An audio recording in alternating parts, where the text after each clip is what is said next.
Reciban todas y todos un cordial saludo, gusto de poder compartir con todos y cada uno de ustedes. Entremos en materia. El tema referido a la gestión pública bolivariana se constituye en un aspecto estratégico, fundamental, vital para el proceso revolucionario bolivariano y que es menester, pues, en esta oportunidad adelantar algunas reflexiones que permitan, pues, canalizar las expectativas, orientarlo, si así se acepta el término, pero lo importante es entender que de allí depende la irreversibilidad de la revolución socialista bolivariana en Venezuela. Hagamos la reflexión siguiente. La administración pública en todo el globo terráqueo es lo mismo. Administración, sanidad administrativa, rendición de cuentas, tener todo al día, es decir, tener pues la normalidad de lo que atañe a lo que es la administración pública. En el caso de la gestión pública, ella entraña la razón de ser, la filosofía que impulsa a la administración pública, que impulsa a toda la dinámica gubernamental, a toda la dinámica societal. De manera pues que tenemos que ver que cuál es la filosofía que sustenta cada quien a la hora del ejercicio de una responsabilidad institucional. Y es lo que nos va a permitir distinguirnos unos a otros. Y en ese sentido, la gestión pública está contenida dentro de nuestro texto constitucional, es transversal a todo el ordenamiento jurídico de la Revolución Socialista Bolivariana. De manera pues que vamos a darnos la oportunidad de reflexionar y tener conciencia de que es menester en este momento garantizar pues la irreversibilidad de la revolución socialista, entendiendo que cada día que avanza el proceso bolivariano, mayores son sus riesgos, pero los resultados son realmente satisfactorios y de beneplácito para satisfacer pues las necesidades del pueblo venezolano. Nuestro proceso revolucionario no nació de la nada, no fue un impulso, no, sino que tiene una fundamentación y de allí pues como nuestros líderes y los que gestaron todo este proceso hemos siempre estado identificados con el proceso histórico venezolano, puesto de que allí pues desde ese hilo histórico con que recorremos hasta el presente ha estado empapado la lucha, la resistencia, el combate, el fragor pues de poder alcanzar las condiciones de vida más favorables para el pueblo, pero también tenemos que estar conscientes que nosotros estamos enfrentados, ¿verdad?, quienes se oponen a que haya un avance en la sociedad en cuanto a las condiciones de vida, a la plenitud de las condiciones de vida, y que la gestión, la administración, las políticas públicas estén pues, en función de satisfacer las necesidades del pueblo, y por otro lado estamos quienes de una u otra manera propiciamos pues un cambio radical en la sociedad y poner pues todo ese potencial institucional, todo ese potencial del Estado y del gobierno en armoniosa relación pues con la naturaleza, todas esas bondades naturales. Y en más de una oportunidad le preguntaron al comandante líder, pues, comandante Hugo Chávez Frías, periodistas extranjeros, nacionales, curiosos, personas, incluso él en sus propias disertaciones planteaba pues, si alguien quiere saber de dónde viene la revolución socialista bolivariana, nada más que tienen que leer el discurso de Angostura del 15 de febrero de 1819. Ahí están las raíces de donde parte pues este proceso y el exhorto, la invitación, la exigencia es que nosotros nos sumerjamos en la lectura reflexiva, en el estudio reflexivo, en el análisis de lo que significa el discurso de Angostura del 15 de febrero de 1819. De manera pues que la invitación está allí de pie, junto con la Carta de Jamaica y el Manifiesto de Cartagena. Son tres elementos fundamentales y si le agregamos otro más, bueno, podemos hablar de la proclama de Carúpano. De manera pues que ahí tenemos nosotros los ejes cardinales de donde se sustenta y en donde se direcciona este proceso, y el exhorto es, reiteramos una vez más, al estudio pues, de la vía, del camino, de la reflexión de nuestro libertador Simón Bolívar. Bien, continuando. Tenemos que entender, comprender que hay un mundo interconectado. Y no precisamente para propiciar el desarrollo, sino que tenemos un mundo interconectado para saber las potencialidades y cómo extraer, tener esa, digamos, esas iniciativas extractivas por parte de los países hegemónicos. Y que, bueno, han logrado su estándar de vida a, bajo el criterio de sojuzgar, explotar, extraer y llevar pues a sus países la potencialidad que tiene cada uno de los países a los cuales ellos dominan o tienen una incidencia tal. Entonces, lo cierto del caso es que hay que comprender que estamos en un sistema capitalista, imperialista, y su expresión, ¿verdad?, de direccionamiento es el neoliberalismo. Pero eso trae sus consecuencias, y trae sus consecuencias, bueno, en la desigualdad, ya lo acabo de decir, países prósperos, bollantes y países en precarias condiciones. Entonces, esa metrópoli y esa periferia, ¿de dónde se enriquecen los sectores, digamos, hegemónicos? De las riquezas y del potencial de los países periféricos. Y entonces, para ellos, se convierte, para los neoliberales, se convierte en una afrenta, en una ofensa, que precisamente se planifiquen políticas de bienestar para la población.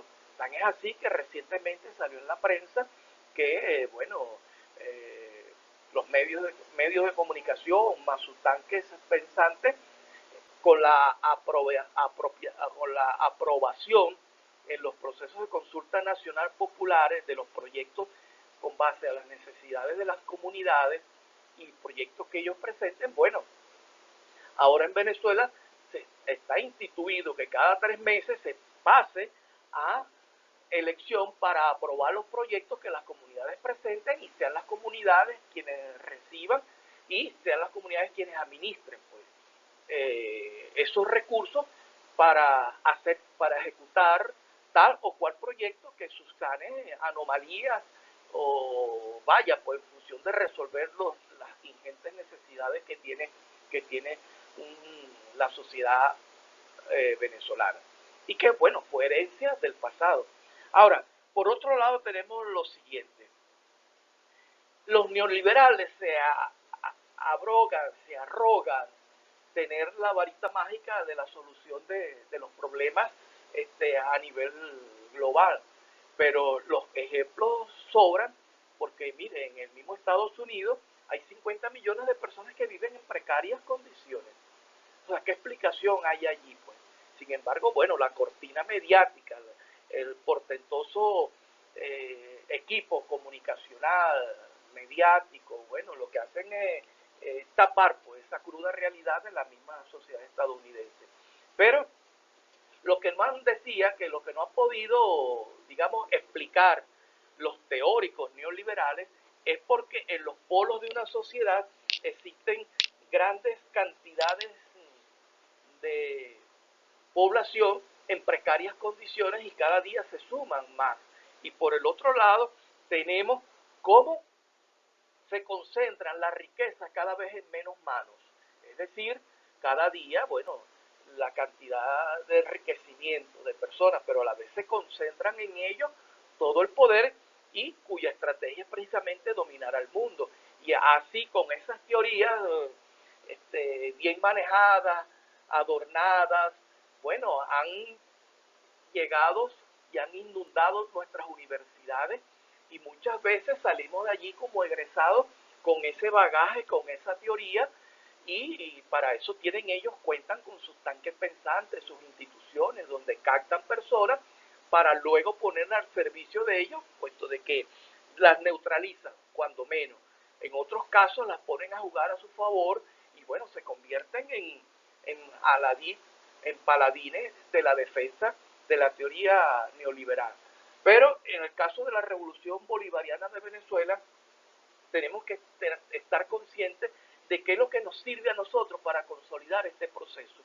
Ya lo decía anteriormente, que es a través de la gestión pública bolivariana, no con las herramientas, ¿verdad?, melladas del capitalismo, que son precisamente, para el caso histórico que nos atañe, precisamente es todo ese bagaje porque se nos inoculó desde nuestras universidades, que hoy, más que nunca, tenemos que desprendernos y tenemos que ir pues, a un proceso de sistematización para tener, bajo la luz del criterio de la gestión pública bolivariana, los criterios y los procesos para dirigir este proceso.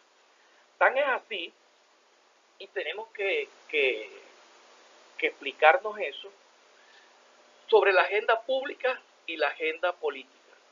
Esto es un tema que llama mucho la atención y que nosotros tenemos que ver. En algunas cosas son verdades parciales, verdades a medias, y tiene que ver con lo siguiente, y es la agenda política. Entendemos y comprendemos que un partido o una organización política opte por la dirección del gobierno y del Estado. Y bueno, entran a procesos electorales, a dirimir cuáles son su punto de vista con respecto a la otra organización, con respecto al otro partido, no a través de golpe de Estado, ni conspiraciones, ni poner a adolescentes a inmolarse para defender los intereses de la clase dominante. Entonces, en este caso, la agenda política está orientada en que, bueno, ellos quieren mantenerse en la estructura de dirección de las alcaldías, de las gobernaciones y del mismo gobierno y del Estado, y por lo tanto hacen el esfuerzo. Y eso es válido. ¿Por qué? Porque se trata de consolidar el piso electoral de esa gestión, de ese gobierno, repito, municipal, regional o nacional. Y bueno, eso es válido, ¿verdad? Y por lo tanto privilegia, que ahí es donde está lo incorrecto, privilegia todo en función de favorecer a esos sectores que le consolidaron ese triunfo o tener esa potestad gubernamental. Allí se ve el carácter sectario, porque es cuando se participa en un proceso electoral, si bien en la medida de que se está haciendo una gestión de gobierno, una gestión pública, desde luego hay que generar conciencia en la población a través del ejemplo, a través de la praxis institucional, de la praxis, digamos, en la institucionalidad y en función de satisfacer las necesidades del pueblo. Entonces, por otro lado, tenemos la agenda pública. ¿Cuál es la agenda pública? Son los compromisos que en función de sus planteamientos, de sus intereses de clase, las organizaciones partidistas plantean. Pero a lo que le dan prioridad es a la agenda política. Lo que se trata es de establecer una relación dialéctica justa, puesto de que uno de los elementos en Venezuela que se convirtió pues en una metástasis, en una especie de desgracia social, era que, bueno, solamente se daba prioridad a los estados que tenían mayor cantidad de electores. Estados que, bueno, podían decidir, 2 o 3 estados podían decidir y ahí se afincaba todas las políticas sociales y las políticas públicas.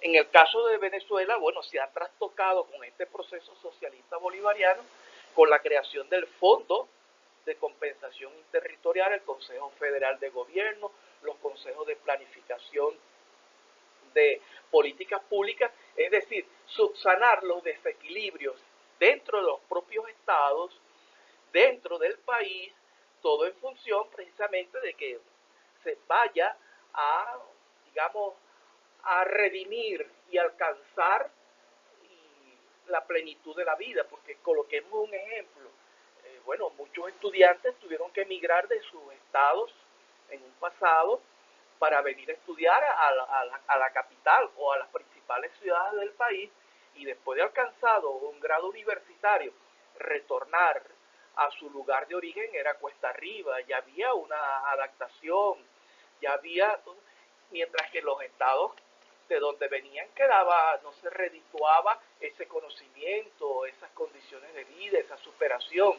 Entonces, de lo que se trata es que hoy tenemos que armonizar y es el reto pues del gobierno, del Estado, y eso está escrito en el plan de la patria, en los planes regionales, es decir, crear las mejores condiciones de vida. ¿Y cuáles son las mayores condiciones de vida? A través del estudio, ¿verdad?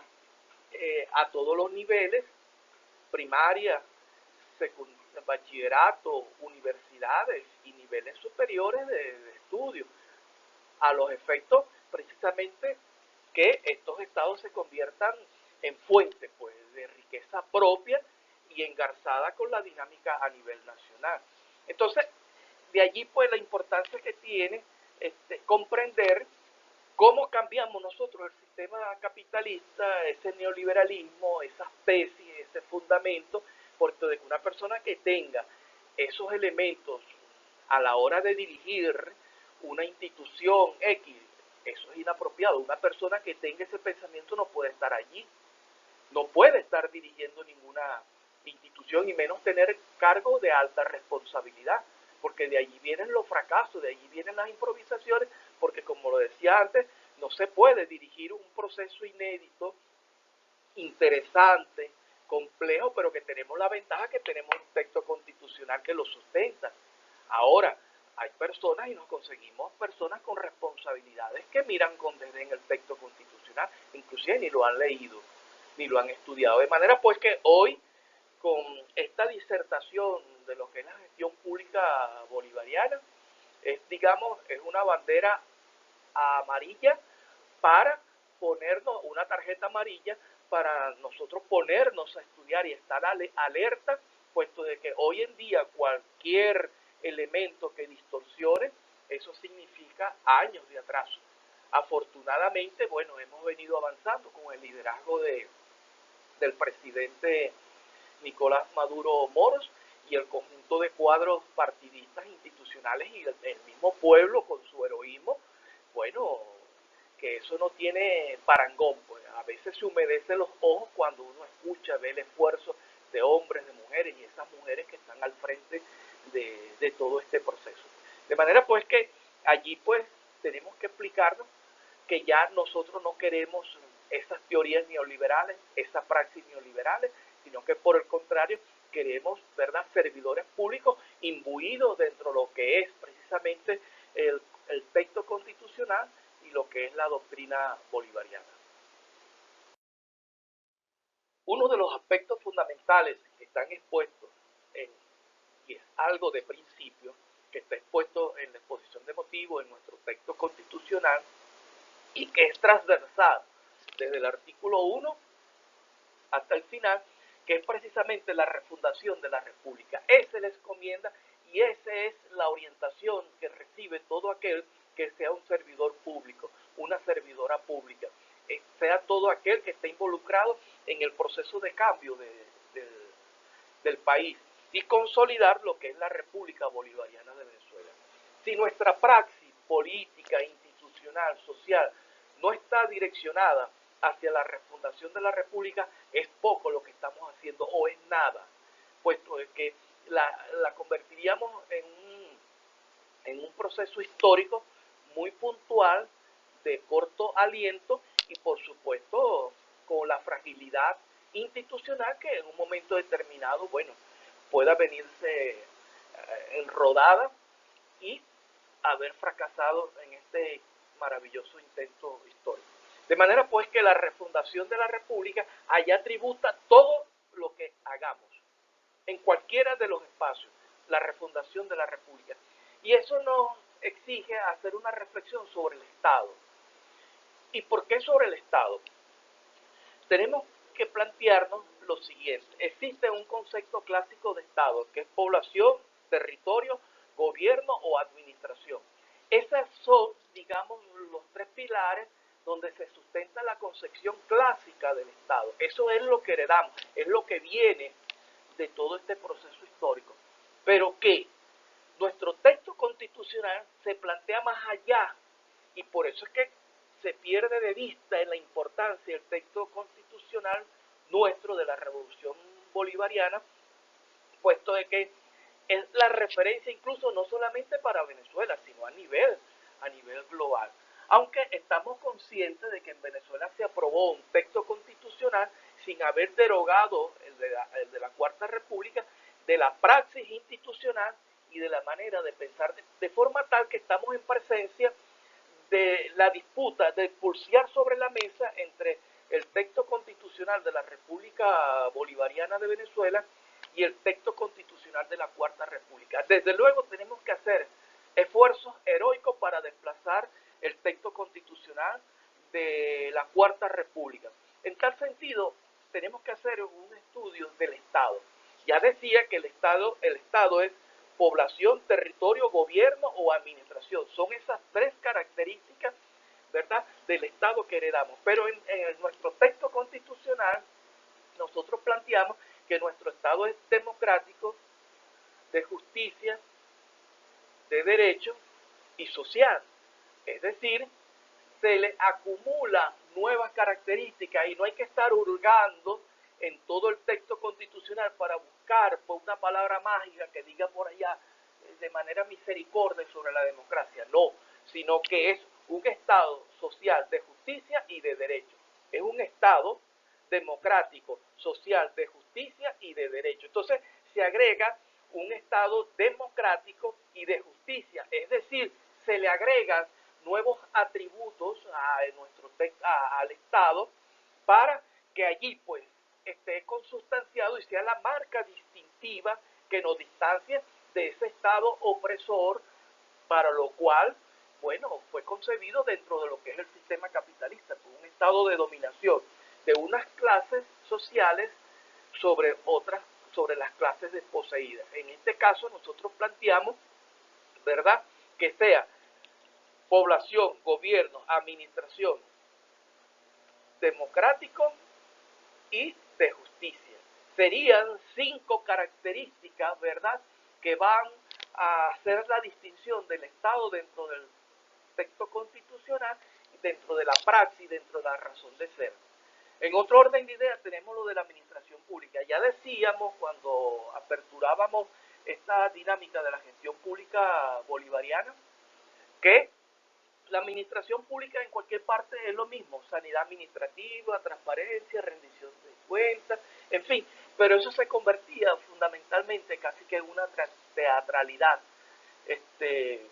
Y los actores que tenían esa responsabilidad no eran del todo honestos y transparentes, en función precisamente de que ese Estado burgués, ese Estado neoliberal, no estaba para redimir las necesidades del pueblo, sino que por el contrario era una administración, bueno, que estaba de rodillas, y el funcionariado era para crear una contención en las demandas sociales.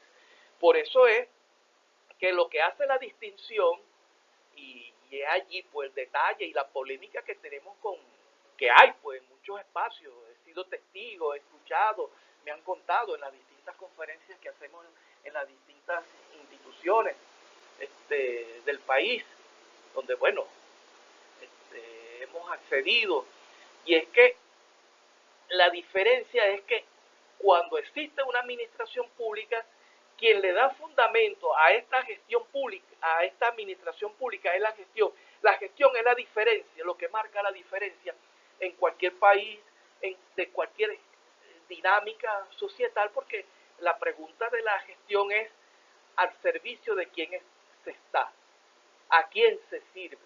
Y la pregunta y la interrogante es a quién se beneficia. Por eso es que cuando hablamos de gestión pública, nosotros podemos interrogar, ¿verdad?, al Estado, ya sea el Estado del Cuarto Republicano como al Estado de la Revolución Bolivariana, socialista bolivariana. Estado de la Cuarta República, ¿a quién tú beneficias? Los hechos lo demuestran. Estado, ¿verdad?, de la República expresada en el Estado bolivariano, ¿a quién beneficia? Bueno, todas esas condiciones de vida, universidades, vivienda, condiciones de vida, estudios, en fin, está más que evidente de que si lo colocamos en una balanza, bueno, se inclina, bueno, que en estos veintitantos años se ha hecho más que durante incluso 100 años de existencia de los gobiernos oligárquicos. De manera pues que de la administración pública se derivan las políticas públicas y la gestión pública. Entonces, esta gestión pública nos va a decir, ¿verdad?, cuál es las políticas públicas que tenemos que llevar a cabo. Si tenemos comprensión que la gestión pública está sustentada en la doctrina bolivariana, en nuestro texto constitucional, ya los neoliberales quedarían desplazados y las neoliberales quedarían desplazadas. Y por lo tanto, tenemos entonces allí que tenemos población, territorio, gobierno, administración, un estado social de justicia y de derecho. De forma tal pues que allí es la marca distintiva para inclusive poder distinguir cuál funcionario, cuál funcionaria, cuál servidor público, cuál servidora pública. Esa es la distinción a la cual nosotros tenemos que dirigirnos.